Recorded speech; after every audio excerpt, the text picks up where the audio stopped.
il nous reste du temps pour des questions de la salle et peut-être éventuellement donc, développer des points qui vous tiennent à cœur pour continuer donc votre réflexion sur cette question.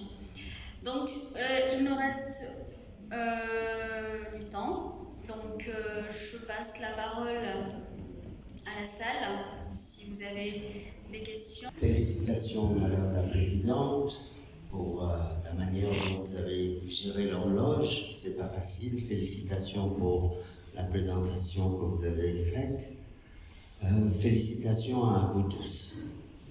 Merci beaucoup d'avoir situé cette séquence qui poursuit ce que nous avons commencé hier sous l'angle de l'interlocution et de la famille dialogante. De quoi faire votre banquier intellectuel. Il y a une dernière question alors. Monsieur.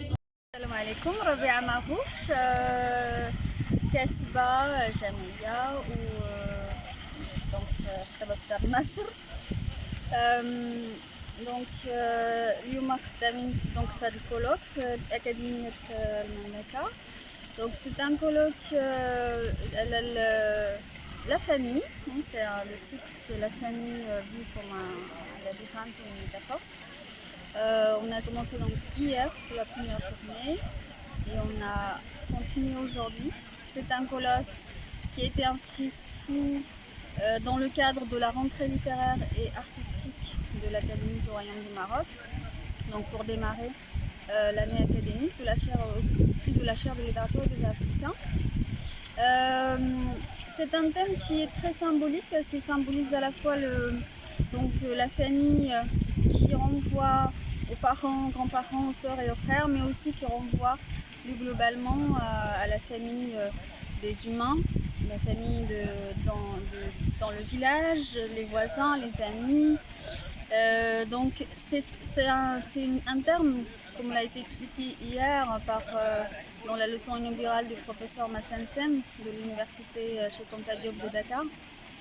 C'est un terme qui peut être élargi, qui peut être pris comme un modèle, comme une structure pour d'autres organisations de la société. Donc c'est vraiment le noyau, c'est le socle. On parle de famille d'artistes, on parle de famille de penseurs, etc., etc. Donc ça, on le prend souvent comme modèle. C'est le socle de toute la société.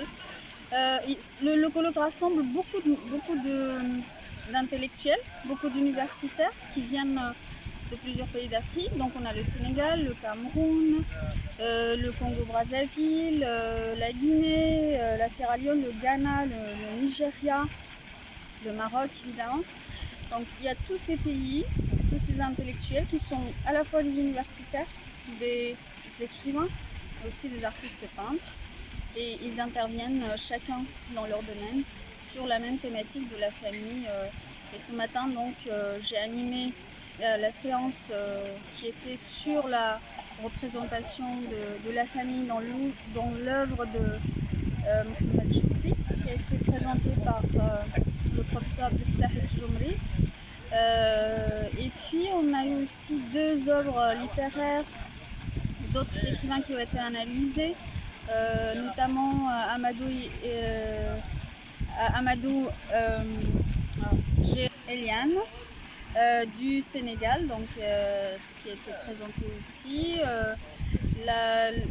On a eu aussi un aperçu sur la représentation de la famille du côté du Cameroun avec le professeur Pierre Kangyo de l'université de Boya au Cameroun, et puis un écrivain donc, qui a témoigné aussi de son expérience d'écriture et de la représentation de la famille dans ses œuvres, donc, le poète Gabriel Okonchi qui vient du Congo-Brazzaville et qui vit à Bordeaux en France.